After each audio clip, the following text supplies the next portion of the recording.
ठंड में मिट्टी के नीचे बसा गरीब ससुराल।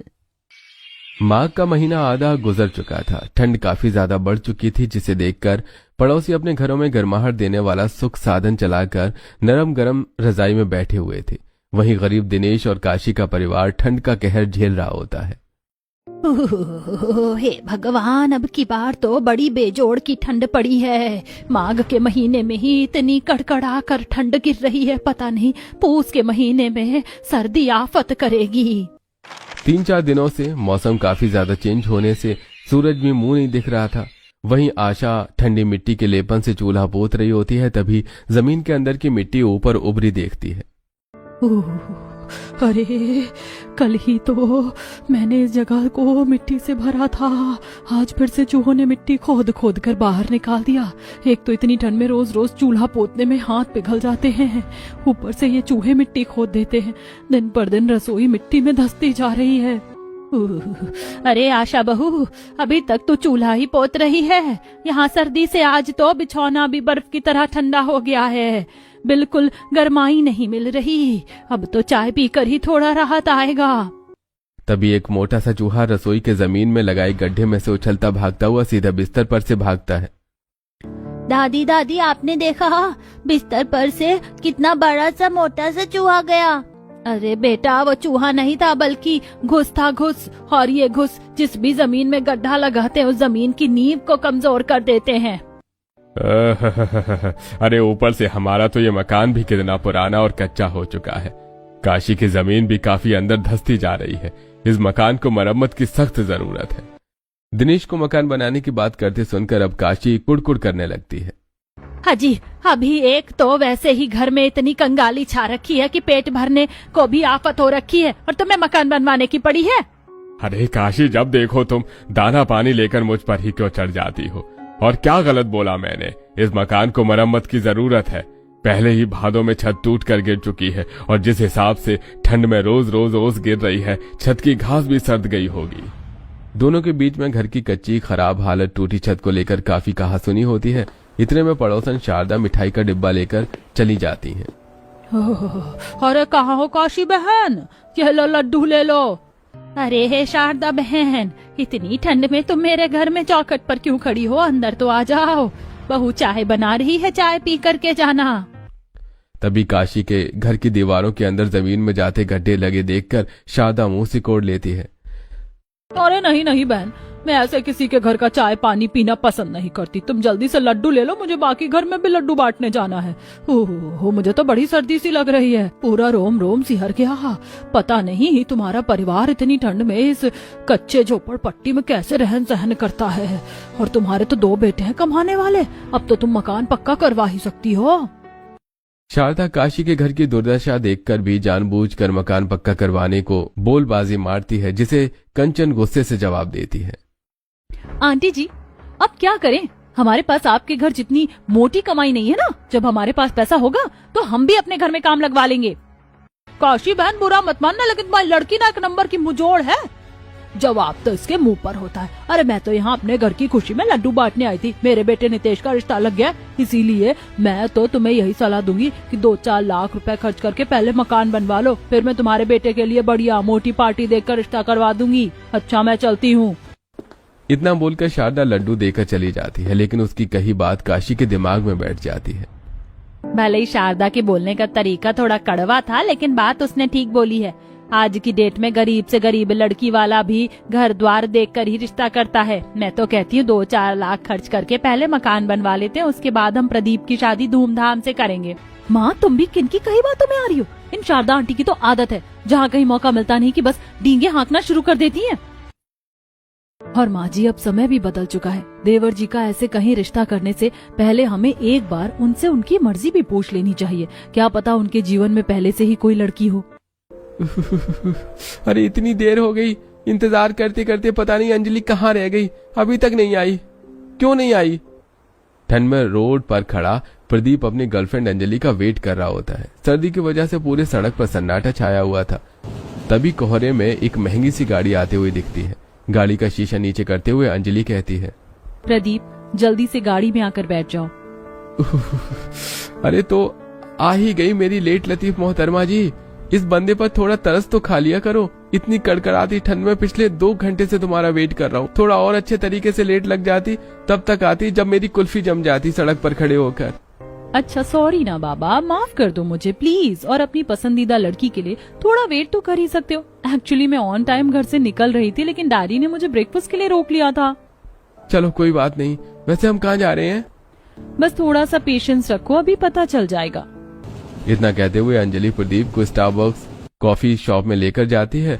दरवाजे के बाहर 2 दरबार अंदर जाने वाले लोगों के खातिर में खड़े थे। तुम अंदर चलो, मैं कार पार्क करके आती हूँ। अच्छा ठीक है, जल्दी करना। प्रदीप गाड़ी से नीचे उतरकर असहजता से अंदर की तरफ जाने लगता है। दरवाजे के आगे खड़े दरबार उसका गरीब हुलिया देखकर उसे रोक देते हैं। अबे ओ भाई, अंदर कहाँ गुस्सा चला जा रहा है? तुझे पता है कहाँ खड़ा है? स्टारबक्स कॉफी शॉप है ये। यहाँ केवल बड़े बड़े लोग कॉफी पीने आते हैं। तुम जैसे 2 कौड़ी के गरीबों की तो यहाँ पर कूड़ा चुनने की भी औकात नहीं है। उस दरबान के जलील करने पर प्रदीप को शर्मिंदगी महसूस होती है। उन दोनों को खराब लहजे में प्रदीप से बात करते देखकर अंजलि को काफी ज्यादा गुस्सा आ जाता है। हाउ डेयर यू, तुम्हारी हिम्मत कैसे हुई इनसे ऐसे बात करने की? क्या तुमने बाहर टैग लगा रखा है कि इस स्टारबक्स कॉफी शॉप में केवल अमीर ही जा सकते हैं, गरीब नहीं जा सकता? जब तुम्हें इस तरह की पार्शियलिटी जैसी चीज करनी है तो फिर ये कॉफी शॉप बंद कर दो। माफ कर दीजिए मैडम, हमें नहीं पता था कि ये साहब आपके साथ आए हैं। अरे कोई बात नहीं अंजलि, जाने दो, हो जाता है कभी कभी। चलो अंदर चलते हैं। कॉफी शॉप के अंदर आकर अंजलि जल्दी से कॉफी ऑर्डर करती है। वहीं चारों तरफ चमचमाती टेबल पर अमीर अमीर कॉफी पीते दिख रहे थे और अंदर काफी ज्यादा गर्माहट थी। कुछ ही देर में कॉफी आ जाती और दोनों कॉफी पीते हैं। प्रदीप क्या हुआ, तुम इधर उधर क्या देख रहे हो? कॉफी ठंडी हो रही है, टेस्ट तो करो। यहाँ की कॉफी बहुत ज्यादा टेस्टी है। वाकई काफी अच्छी कॉफी है। पैसे खर्च करने पर क्या चीज अच्छी नहीं मिलती। और एक हम जैसे गरीबों की जिंदगी देख लो, सारी जिंदगी 2 वक्त की रोटी कपड़ा और मकान जोड़ने में ही गुजर जाती है। मुझ जैसे गरीब की तो औकात भी इतनी नहीं है कि मैं कभी इस जगह को अंदर से देख पाता। ये तो तुम्हारी बदौलत में यहाँ बैठकर कॉफी पी रहा हूँ। अंजलि, तुम्हारे पापा ने अपनी जिंदगी में सब कुछ हासिल कर रखा है, इतना बड़ा बंगला बनवा रखा है, और तुम अपने पिता की इकलौती बेटी हो। जितने का तुम्हारा एक कमरा है उसे आधी जग में मेरा छोटा सा घर बना है, और मेरा पूरा का पूरा परिवार उसी में रहता है। तुम मेरे परिवार में कैसे रह पाओगी, कैसे एडजस्ट करोगी? ऐसा कहते हुए प्रदीप अपनी गरीबी के चलते अंजलि के आगे काफी ज्यादा अनकंफर्टेबल हो जाता है। प्रदीप, मैंने तुमसे तुम्हारी गरीबी देखकर नहीं बल्कि तुम्हारा दिल देखकर प्यार किया है। और रही बात गरीबी की, तो मेरी बस इतनी इच्छा है कि शादी होकर जब मैं तुम्हारे घर में आऊं तो मेरे ससुराल में हर एक लोग हमें एक्सेप्ट कर ले। क्योंकि घर मकान तो फिर भी बन जाता है, लेकिन सबसे ज्यादा मुश्किल है एक परिवार के दिल में जगह बना पाना। अंजलि की फैमिली क्यों लेकर चलने की सोच देखकर प्रदीप की चिंता खत्म हो जाती है। अंजलि, तुम जल्दी से अपने डैडी से हमारे रिश्ते को लेकर बात कर लो और मुझे भी बता देना कब मैं अपने परिवार को लेकर आ जाऊं। मैं आज ही डैडी से बात करती हूँ। दोनों कॉफी पीकर रेस्टोरेंट से जाने लगते हैं कि तभी 2 टेबल छोड़कर मीटिंग के लिए बैठा अंजलि का अमीर पिता हरीश उन दोनों को एक साथ में देखकर गुस्से से भरकर घर आता है। अजीब बात क्या है, मैं देख रही हूँ आप जब से घर आए हैं कुछ भी बोल नहीं रहे हैं। और आज तो आपकी बिजनेस मीटिंग थी, मीटिंग अच्छी नहीं गई क्या? मीटिंग छोड़कर आया हूँ। मैंने अंजलि को एक 2 कौड़ी के गरीब लड़के के साथ कॉफी शॉप में देखा है। अरे माँ होते हुए इस चीज की खबर तुम्हें होनी चाहिए कि तुम्हारी लड़की किससे बात कर रही है, मिलजुल रही है। तुम्हें तो इसकी भनक भी नहीं है। मैंने सारा जीवन लगाकर ये दौलत, शोहरत, इज्जत कमाई है, ये बिजनेस खड़ा किया है। दिन को दिन नहीं समझा, रात को रात नहीं समझा। कभी भी मैंने अंजलि को बेटे से कम नहीं समझा, लेकिन मैंने कभी ख्वाब में भी नहीं सोचा था कि वो एक 2 कौड़ी के लड़के से दिल लगा लेगी। हरीश गुस्से में ऐसा बोल रहा होता है कि तभी अंजलि घर में आते हुए उसकी बातें सुन लेती है। कौन था वो 2 कौड़ी का गरीब लड़का? पापा, मैं आपको अपने और प्रदीप के बारे में बताने वाली थी। पापा, प्रदीप बहुत अच्छा लड़का है, मैं उससे बहुत प्यार करती हूँ। अंजलि, तुम्हें क्या लगता है कि वो 2 टके का लड़का तुम्हें खुश रख पाएगा? केवल प्यार से पेट नहीं भरता। जिस जगह में उसका परिवार रहता है वो कितनी गंदगी है। मुझे वो 2 कौड़ी का गरीब लड़का बिल्कुल भी पसंद नहीं है। और अगर तुझे करनी है तो मैं तेरी शादी उसे करवाने को तैयार हूँ, पर मेरी भी एक शर्त है। कैसी शर्त? शादी के बाद उसे घर जमाई बनकर रहना होगा और अपने गरीब परिवार से भी सारे रिश्ते नाते तोड़ना होगा। कह दो इसे गायत्री। अजी, आप कैसी बातें कर रहे हो? आज तक कोई दामाद ससुराल में घर जमाई बनकर रहा है, ये सही नहीं होगा। अंजलि अपने माता पिता को छोड़कर अपने प्यार को चुनती है। जहाँ मंदिर में शादी करके प्रदीप उसे अपने घर ले जाता है, जहाँ टूटी छत के अंदर आशा चूल्हा लगाकर रोटी बना रही, बगल में बैठी काशी सब्जी काट रही थी। छत के छोटे छोटे छेद में से ओस बर्फ के टुकड़े बनकर अंदर आ रही थी। अंजलि ठंड में ठिठुरते हुए गरीब ससुराल के चौखट पर खड़ी होकर अंदर को देखने लगती है।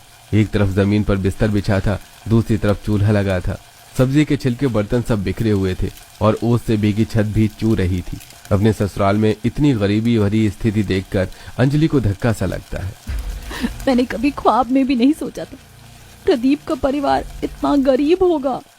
मम्मी दादी देखो, चाचा किसी को लेकर आए हैं। दोनों की नजर सीधे दरवाजे पर खड़ी अंजलि पर जाती है। प्रदीप कौन है ये लड़की? देखने से तो अच्छे घर परिवार के लग रही है। माँ, ये तुम्हारी बहू है। नमस्ते माँ जी। खुश रहो बेटी। क्या इसके माता पिता को पता है कि तुमने शादी कर ली? नहीं माँ, वो हमारी शादी के खिलाफ है। पर माँ, मैं अंजलि के बगैर नहीं रह सकता, इसलिए हमने शादी की। इतनी ठंड में कुड़कुड़ाता हुआ प्रदीप का बड़ा भाई दिवाकर भी आ जाता है। ये तूने क्या किया प्रदीप? तुझे पता भी है इस लड़की से शादी करके तूने हमारे पूरे परिवार पर परेशानी मोल ले ली है। शहर के जाने माने बिजनेसमैन हरीश सक्सेना की बेटी है ये। दिवाकर की बात सुनकर पूरा गरीब ससुराल अब सहमा हुआ काफी ज्यादा खौफ में दिख रहा था। भैया, माँ जी, आप लोग चिंता मत कीजिए। पापा मुझसे बहुत प्यार करते हैं। वो मुझसे ज्यादा देर तक खफा नहीं रह सकते। वो हमारी शादी के लिए भी मान जाएंगे। अंजलि की बात सुनकर सभी गहरी सांस भरते हैं। काशी अंजलि का गृह प्रवेश करती है और जैसे तैसे ठंड में अंजलि टूटे छत वाली कमजोर घर में रात काटती है।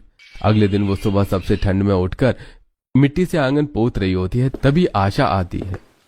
देवरानी जी, आप रहने दीजिए। आपको आंगन की लिपाई करने को किसने कहा था? मैं हूँ ना। पर दीदी, अब मैं भी इस घर की बहू हूँ और बहू होते हुए इस घर को संवार कर सहेज कर रखना मेरा धर्म है। आशा भाभी, चलिए जल्दी से चलकर लकड़ी चुनकर लेकर आते हैं। कंचन, आशा दीदी, आप दोनों कहाँ से लकड़ी लेकर आएंगे? मैं भी आपके साथ चलती हूँ। भाभी, हम जंगल से लकड़ी बीन कर लाते हैं, तब जाकर खाना बनता है। चलिए दीदी, मैं भी आप दोनों के साथ जंगल चलती हूँ।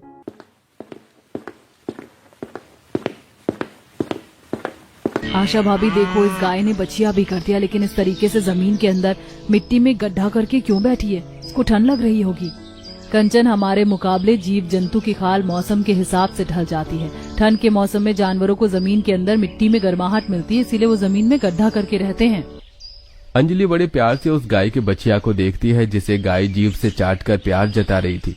थोड़ा और आगे चलकर आने पर अंजलि को एक बसवारी दिखती है, जहां उसे जमीन में जाते हुए मिट्टी के अंदर एक गहरा मांदा दिखाई देता है। जेठानी जी, ये जमीन के अंदर इतना बड़ा गड्ढा किसने कर रखा है? ऐसे तो इस जंगल के जीव जंतु इसके अंदर जाकर फंस जाएंगे। हमें इस गड्ढे को भर देना चाहिए। अंजलि ऐसा कहते हुए मांद की तरफ बढ़ने लगती है। तभी उसमें से तेंदुए का दूध पियाऊ बच्चा चलकर बाहर निकलते दिखता है। तेंदुए का बच्चा देखकर कंचन, आशा खौफ से भर जाती हैं। आशा भाभी, इस बसवारी के अंदर तो तेंदुए ने मांद लगा रखा है, कहीं इसकी माँ बाहर ना निकल जाए। चलिए यहाँ से चलते हैं। हाँ चलो, हम जंगल के दूसरे हिस्से से लकड़ी बीन लेंगे। देवरानी जी चलिए। तीनों डरते डरते पैर दबाकर जमीन के मिट्टी के अंदर जाते मांद से आगे आ जाती हैं, जहां ठंड में ठिठुर कर ओस से भीगी लकड़ी को बीन कर उसकी गठरी लेकर घर आ जाती हैं, जहां अंजलि सभी को पूरे दिलों से मन से पहली रसोई में पूरी सब्जी बनाकर सबको खिलाती है। बहुत ही खस्ता पूरी सब्जी बनाई है तुमने। अरे ठंड के मौसम में ये पूरी पकवान खाकर तो मन खुश हो जाता है। पापा जी, और पूरी लीजिए ना। अरे नहीं बहू, सारी पूरी अपने ससुर की थाली में ही दे दोगी तो तुम खुद क्या खाओगी? ये लो, खा लो। काशी अपने हाथों से कौर बनाकर अंजलि को खिलाती है, जिससे उसकी आंखों में खुशी के आंसू आ जाते हैं। तो वहीं दूसरी तरफ गायत्री हरीश के लिए गर्मा गर्म खाना बनाकर लाती है। अजी चलिए, उठकर जल्दी से खाना खा लीजिए। सब चीज आपके मनपसंद की बनाई है। मुझे भूख नहीं है गायत्री, खाना ले जाओ। अजी अब तो गुस्सा थूक दो। हमारी अंजलि अपने ससुराल में बहुत सुखी से रह रही है। मैंने हमारे नौकर शाम को देखने के लिए भेजे थे।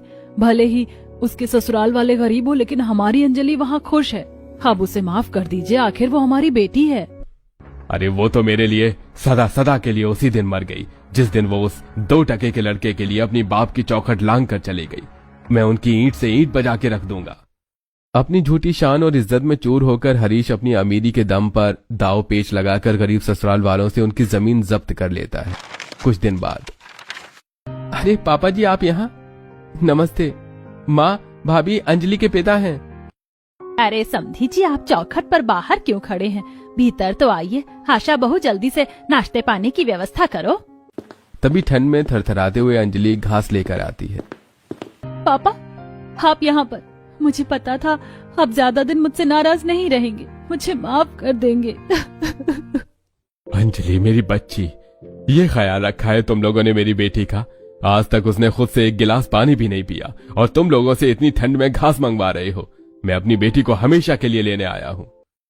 अरे बस कीजिए, आप अंजलि के पिता हैं इसलिए मैं आपकी इज्जत कर रहा हूँ। आप मेरे ही घर पर खड़े होकर मेरे परिवार का अनादर कर रहे हैं। अरे बरखुरदार, जिस जगह इस वक्त तुम खड़े हो वो जमीन अब मेरी है, क्योंकि मैंने इस जमीन को दुगना पैसा देकर खरीद लिया है। इस ठंड के मौसम में मैंने भी तुम लोगों को दर दर की ठोकर नहीं खिलाई तो देखना। अरे समधी जी, हमें तो लगा था कि आप बेटी के मुंह में सब कुछ भूल कर यहाँ उससे मिलने के लिए आए हैं, लेकिन अब आपकी बेटी हमारे घर की इज्जत है। पूरा गरीब ससुराल अपना थोड़ा बहुत सामान लेकर ठंड के मौसम में चौखट के बाहर निकल जाता है। अंजलि अपने पिता का हाथ छोड़कर उनके साथ चली जाती है। अंजलि रुक जाओ, उनके पास न जमीन बची है और ना ही रहने के लिए छत। इस ठंड के मौसम में इनके साथ जाकर पछताने के सिवा कुछ हासिल नहीं होगा तुम्हें। पापा, अब यही मेरा परिवार है, जहाँ ये जाएंगे वहीं मैं भी जाऊंगी। बेचारे गरीब ससुराल वाले बरसती कड़कड़ाती ठंड के मौसम में मारे मारे फिरते हुए जंगल में आकर बैठ जाते हैं, जहाँ पेड़ों पत्तों पर जमी हुई ओस की बूंदें बरसात की तरह चू रही थी। बर्फ की तरह ठंडी ठंडी हवा चल रही थी जो कि सबकी रूह को सिहार रही थी। अच्छू अच्छू, अम्मी दादी यहाँ बहुत ठंडी ठंडी लग रही है। क्या हम इस जंगल में पिकनिक मनाने आए हैं? बोलो ना, हम यहाँ क्यों आए? वापस घर चलो ना। चिंटू, अब वो घर हमारा नहीं है बाबू, हमें इस जंगल में रहना पड़ेगा। पर पिंकी दीदी, इस जंगल में तो कितने सारे जंगली जानवर रहते होंगे, वो तो हम सबको कहाँ जाएंगे? चिंटू की बात सुनकर पूरा गरीब ससुराल ठिठुरते हुए पेड़ के नीचे शरण लिए बैठे हुए धुंध बढ़ते देखते हैं। वैसे इस घने जंगल में इस तरह खुले में रहना वाकई जोखिम भरा है।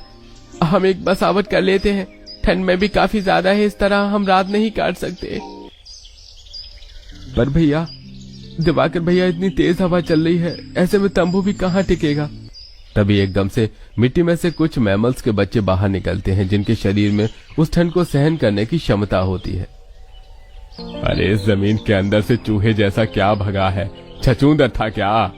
नहीं पापा जी, वो चूहा नहीं बल्कि मेमलस थे। ये आमतौर पर जमीन के ऊपर नहीं बल्कि जमीन के नीचे मिट्टी खोद कर रहते हैं। इनका शरीर मिट्टी में रहने के लिए सक्षम होता है। सर्दी का मौसम शुरू होते ही इन मैमल्स की प्रजाति ठंड से बचाव करने के लिए जमीन में मिट्टी में बसावट कर लेते हैं। अरे वाह चाची, फिर तो ये बड़ा मजेदार है। हम लोग भी इन छोटे छोटे मैमल्स की तरह जमीन के अंदर मिट्टी में घर बनाकर रह सकते हैं। राजू की नादानी में ठंड में बेआसरा ससुराल वालों को कड़कड़ाती ठंड से बचाव करने का आसरा दिखाते हैं। बच्चे सच में भगवान का रूप होते हैं। भगवान ने हमें चिंटू के जरिए ठंड में खुद को सुरक्षित रखने का रास्ता दिखाया है। जब तक किसी ठिकाने का बंदोबस्त नहीं होता, इस मिट्टी के अंदर जमीन में ही बसावट कर लेते हैं। पर माँ, इस जंगल की मिट्टी काफी ज्यादा ठोस है, इसे खोदने के लिए हमें औजार की जरूरत लगेगी। तभी कंचन का जुगाड़ दिमाग चलता है। भैया, औजार बनाने के लिए ठोस पत्थर और लकड़ी की भी तो जरूरत लगती है। हम खुद से औजार बना सकते हैं। अब कंचन और अंजलि सतर्कता से कुछ मजबूत टिकाऊ पेड़ों की लकड़ी काट कर लाती हैं। वहीं प्रदीप दिवाकर कुछ ठोस पत्थरों को पैना करके मिट्टी खोदने के लिए औजार बनाते हैं। तो वहीं जंगल के खतरनाक जीव जंतु से अपना बचाव करने के लिए भाले भी बनाते हैं। पूरा का पूरा परिवार गरीब ससुराल ठंड में कांपता हुआ जमीन को गहराई तक खोदता है। देखते ही देखते रात गहरी हो जाती है और जंगल से सियार, हाथी, तेंदुए के दहाड़ने चंघाड़ने की आवाज आती है, जिससे सबका डर से कलेजा बैठ जाता है। ये जमीन धम धम कांप क्यों रही है? लगता है जानवर हमारी तरफ आ रहे हैं। भाभी, इन जानवरों को हम इंसानों की तुलना में सूंघने की शक्ति काफी तेज होती है। वैसे हमने जमीन में इतनी मिट्टी तो खोद ली है कि आज की रात हम इस जमीन के अंदर बस सकते हैं। अब सभी पैर जमाकर अब जमीन के अंदर होते हुए आते हैं, जहां जंगल के बाहरी हिस्से की तुलना में जमीन के निचले हिस्से में गर्माहट थी और ठंड का नामो निशान भी नहीं था। अरे वाह, इस मिट्टी के अंदर तो कितनी ज्यादा गरम गरम सा लग रहा है, जैसे कि हीटर चल रहा है। सचमुच बाहर तो ठंड कितनी लग रही है, मेरा तो कलेजा जम सा गया था। यहाँ राहत तो है। अरे लेकिन इसी जमीन के अंदर की मिट्टी कितनी नम है, इतनी ठंड में हम मिट्टी के अंदर बसावट करके नहीं रह सकते। अजी अभी ना तो हमारे सर पर छत है और ना जगह जमीन। ऐसे ठंड के मौसम में हम कहाँ शरण लेंगे? जब तक हालात ठीक नहीं हो जाता इस मिट्टी के अंदर ही बस कर रहते हैं। पूरा ससुराल कहर ढाती ठंड में मिट्टी के निचले हिस्से में बैठे बैठे सुबह करते हैं। तब सूरज की किरण फूटने पर धूप निकलती है। हल्की हल्की धूप में अब जमीन गर्म होती है और मिट्टी के नीचे बसे ससुराल वालों को थोड़ी गर्माहट मिलती है। सभी बाहर निकलते हैं। अच्छा, हम दोनों नदी पर जा रहे हैं, देखते हैं अगर थोड़ी बहुत मछली मिल गई तो मारकर बाजार में बेच कर आएंगे। दोनों भाई मछली पकड़ने की तलाश में भटकते भटकते आखिरी भाग में आते हैं, जहां धीरे धीरे जंगल में पड़ी धुंध साफ होती है। तभी उन्हें एक गड्ढा दिखता है जिसमें बड़ी बड़ी पानी के ऊपर चलते दिखाई देते हैं। किनारों पर हरी भरी घास उपजी थी। भैया देखो, इस गड्ढे में तो कितनी बड़ी बड़ी मछली हैं। लगता है काफी समय से इस गड्ढे में किसी ने मछली मारी नहीं है, इसमें से खूब मछली निकलेंगी। अब दोनों ठंडे ठंडे मिट्टी वाले पानी में अंदर उतरते हैं। अरे इस ठंडे गड्ढे का पानी कितना ज्यादा जम रखा है, ऐसा लग रहा है। कुछ ही देर में दोनों मछलियों को पकड़कर अब टोकरी में भरते हैं और वहीं किनारों पर उपजे साग को बेचने के लिए तोड़कर बाजार ले जाते हैं। वहीं दोनों बहुएं ठंड में अपने मिट्टी के नीचे के बसावट से ऊपर आकर सूखी पुआल ढूंढने लगती हैं। ओह, पूरा जंगल तो ओस से तर हो रखा है, यहाँ पर सूखी पुआल कहाँ मिलेगी? यदि हमें मिट्टी के नीचे उस नम जमीन में बसावट करके रहना है तो बिस्तर करने के लिए सूखा पुआल चाहिए ही होगा। दोनों ठंड में कुड़कुड़ाते हुए जंगल के बाहर एक खेत में पहुंच जाती हैं, जहां कुछ लोग कड़कड़ाती ठंड में गेहूं की फसल की कटाई कर रहे होते हैं, जहां खेतों में सूखी भूसी पड़ी होती है। जेठानी जी देखिए, इस खेत में कितनी सारी सूखी भूसी है। इसे हम अपने मिट्टी के नीचे वाले बसावट को लीप कर सुखा सकते हैं, जिससे गर्माहट हो जाएगी। पर क्या पता वो उनके काम का हुआ, एक बार मांग कर देख लेते हैं। दोनों कांपते थरथराते हुए खेत के मालिक के पास आती हैं।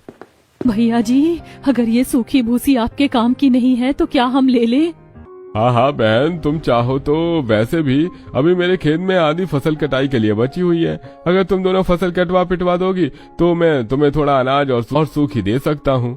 उस खेत वाले की बात दोनों को ठीक लगती है। अब दोनों ठंड में खेत की फसल काटते हैं, जिसमें सर्दी में उनके हाथ भी सुन्न हो जाते हैं। फिर दोनों फसल पीट कर अपना काम पूरा करते हैं, जिसके बदले में खेत का मालिक उन्हें काफी सारा अनाज पुले भी देता है, जिसके बोझे लेकर दोनों मिट्टी के नीचे बसे ससुराल में आती हैं, जहां काशी मिट्टी का चूल्हा बना रही होती है और कंचन कुछ जंगली सब्जियां तोड़कर ले आई होती है। भाभी आप दोनों आ गई। ये देखिए, माँ ने चूल्हा बना दिया है और मैं कुछ सब्जी अभी तोड़कर जंगल से ले आई हूँ। मम्मी, मुझको बहुत जोर की भूख लगी है, जल्दी से खाना बनाकर दे दो, कल से कुछ नहीं खाया। हाँ मेरा लाल, बस अभी अभी मैं गर्मा गर्म खाना बना कर देती हूँ। अब दोनों बहू चूल्हा जोड़कर खाना बनाती हैं, वहीं कुछ हिस्से में पूले से बिस्तर लगाती हैं। इतने में दोनों के पति भी मछली बेचकर खाने पीने और गर्म कपड़े लेकर आते हैं। इसी तरह कुछ समय बीत जाता है। गरीब ससुराल वालों का ठंड में मिट्टी के नीचे बसावट करके रहन सहन जारी था। वहीं ठंड और भी ज्यादा बढ़ जाती है, जिससे धूप जरा भी नहीं निकलती, जिससे नीचे की मिट्टी नम ठंडक भरी रहने लगती है, जिसकी वजह से मिट्टी के नीचे रह रहे सभी जीव जंतु वहां से निकलकर ठोस पेड़ों में गड्ढा लगा लेते हैं। और वहीं काशी और दिनेश से सर्दी सहन नहीं होती, जिसकी वजह से वो बीमार पड़ जाते हैं। तब गायत्री और हरीश अपनी बेटी और उसके ससुराल वालों को ढूंढते हुए जंगल आते हैं। अरे आप सब लोग मुझे माफ कर दीजिए। अपनी झूठी शान और नाक ऊंची रखने के चलते मैंने आप लोगों की जमीन पर, घर पर सब कुछ छीन लिया। एक बार भी ये नहीं, ऐसे ठंड के मौसम में आप सब क्या झेल रहे होंगे। मुझे अपनी गलती का अफसोस है। हरीश के आंसुओं में उसकी करनी का पछतावा दिख रहा था, जिससे गरीब सीधे मन वाले ससुराल वाले उसे माफ कर देते हैं। वहीं अंत में वो उन्हें जमीन लौटाकर पक्का मकान तैयार करवाकर उनकी मदद भी करता है, जिससे गरीब ससुराल वाले ठंड में मिट्टी के नीचे की बसावट को छोड़कर अपने घर में आ जाते हैं।